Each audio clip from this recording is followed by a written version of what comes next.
Mais pour revenir donc à notre thématique, harcèlement scolaire, là on a abordé, on va dire, la façon, l'état d'esprit, la façon d'aborder en définitive cette thématique aussi. Eh bien, on va avoir, à tes souhaits, Jean-Bruno, donc on va avoir donc un témoignage, un savoir-faire, celle des médiateurs professionnels, en la personne de Charline Basconès. Donc Charline, c'est à toi.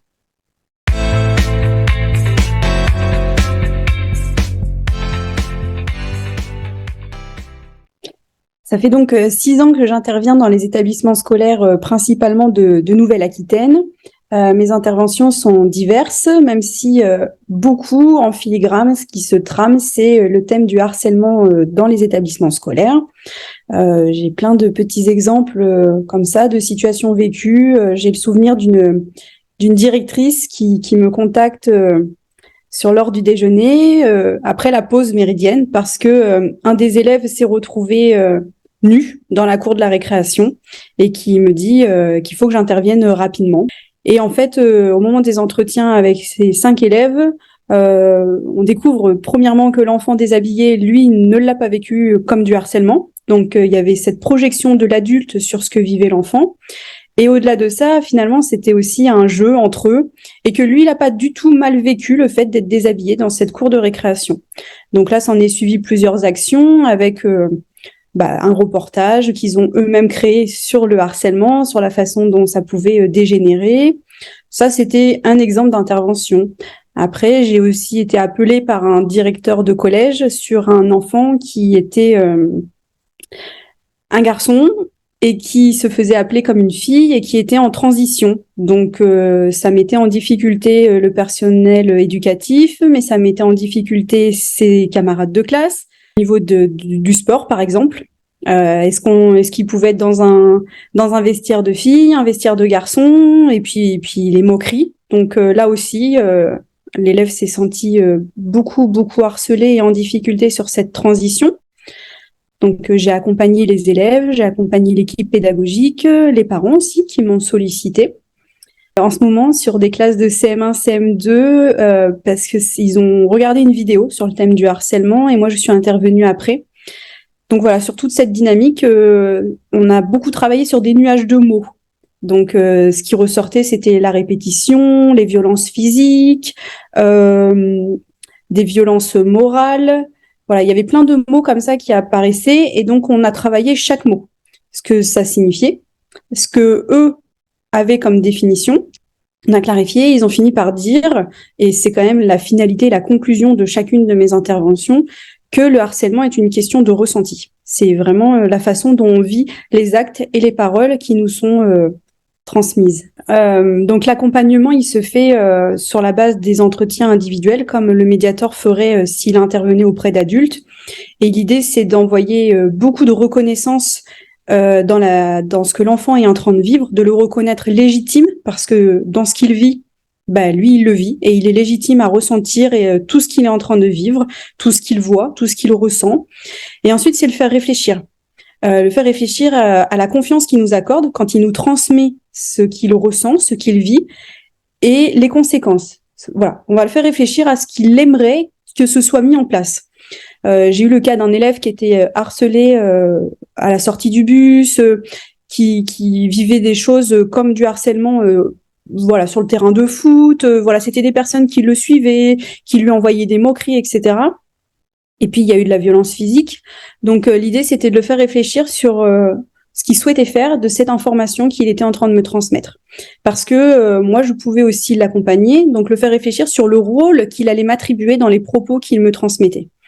Voilà, c'est vraiment des entretiens individuels où on va faire les mêmes choses qu'avec un adulte, mais les mots vont être différents et on va beaucoup envoyer de reconnaissance. Directement auprès des élèves à qui on peut donner l'étiquette de harceleur, je vais faire exactement la même chose. Je vais leur envoyer de la reconnaissance sur le fait qu'ils sont en difficulté et que c'est peut-être un jeu pour eux, qu'ils n'ont pas imaginé les conséquences que leurs actes pouvaient produire.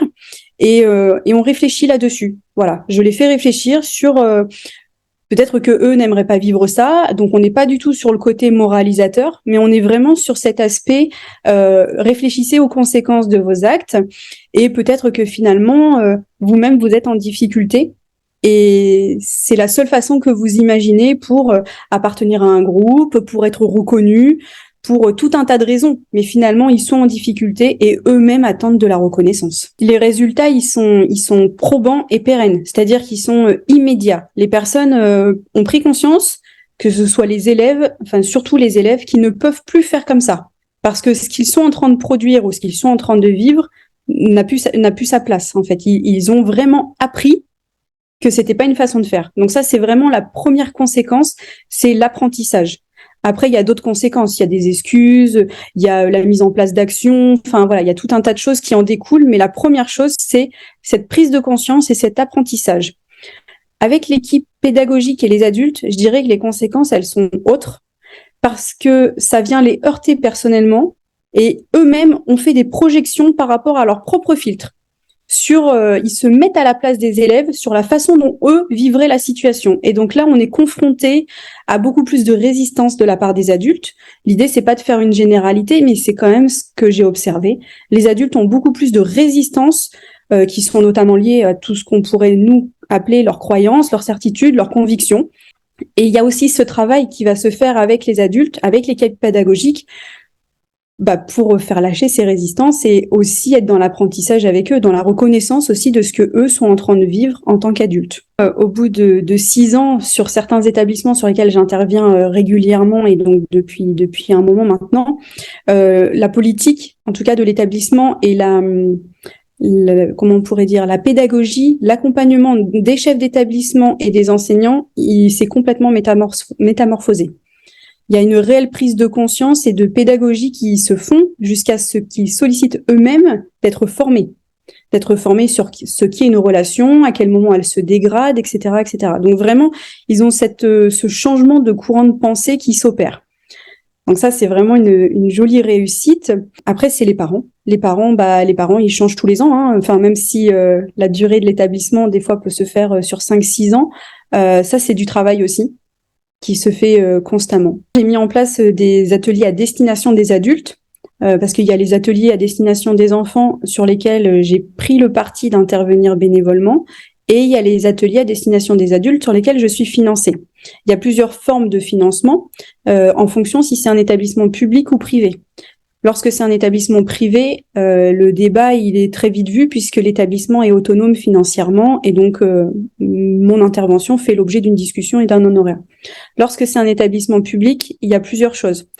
Il y a les associations de parents d'élèves qui peuvent prendre en charge mon intervention ou la conférence. Il y a les mairies qui peuvent intervenir parce qu'elles ont du budget. Et la grande nouveauté, c'est que donc je suis labellisée par l'Éducation nationale.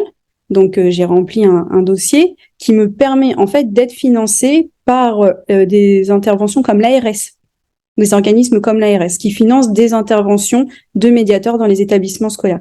Le cahier des charges il est quand même assez lourd, il faut quand même faut remplir ce cahier des charges. Tout le monde ne peut pas être labellisé, mais ça c'est une prise en charge. Au début mes interventions étaient bénévoles, maintenant c'est plus le cas. Donc ça me permet d'intervenir auprès du public d'adultes sur des ateliers qualité relationnelle pour former les enseignants, l'équipe pédagogique sur ces modules-là. À force de cette expérience et des initiatives qui ont été créées, il y a plusieurs choses, c'est-à-dire qu'au sein de la CPMN, il y a déjà une commission éducation, donc c'est un nombre de médiateurs qui travaillent et qui réfléchissent sur le sujet de l'éducation et de l'instruction, en tout cas des interventions des médiateurs dans les établissements scolaires. Et effectivement, aujourd'hui, on est un petit groupe de médiateurs professionnels à travailler sur la rédaction du livre blanc qui permettra aux médiateurs professionnels de former l'équipe pédagogique à la qualité relationnelle dans les établissements scolaires. Donc voilà, l'intervention de Charline Basconès, surtout spécifiquement dans ce domaine de la scolarité, dans laquelle elle excelle, donc est vraiment, je dirais, significative de l'intervention de médiateurs professionnels dans cette intervention spécifique, mais finalement qu'on peut dupliquer dans tout autre domaine. Hein. Jean-Bruno, tu voudrais donner des précisions, François, Joël? Vous n'avez plus rien à dire après le message de Charline, c'est ça? Et Charline, c'est vrai que le fait d'intervenir et d'avoir adapté notre méthodologie professionnelle, rationnelle, montrant bien que les mots véhiculent la pensée. La pensée, c'est aussi toutes les valeurs, la culture, et qu'elle a adapté cette technique discursive finalement de la médiation professionnelle dans les classes avec les enfants, en les mettant en réflexion par rapport à ce qu'ils vivent au niveau des interrelations et des difficultés de dégradation relationnelle. C'est exceptionnel. Ça correspond à ce qu'on disait tout à l'heure, hein, démarrer en fait cette instruction quelque part depuis l'école.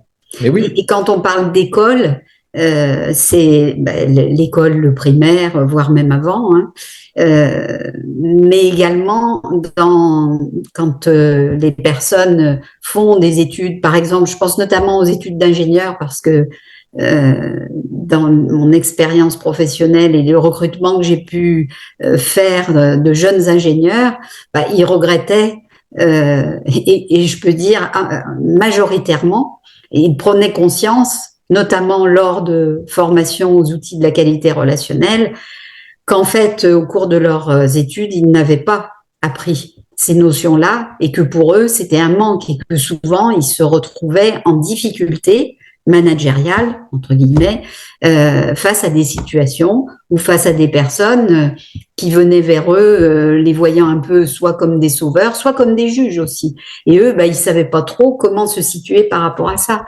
Donc, en termes de management, formons pour les entreprises, hein, moi je parle dans le domaine de l'entreprise, mais formons les managers déjà, si eux sont formés, le nombre de problématiques et donc de ce que certains identifient comme étant du harcèlement, ça va diminuer très très vite parce que le comble du comble, c'est quand le manager finalement initie, sans le vouloir, hein, bien sûr, mais par sa maladresse, des comportements de harcèlement ou des comportements qui vont dégrader l'ambiance générale, l'ambiance de leur équipe ou de leur service.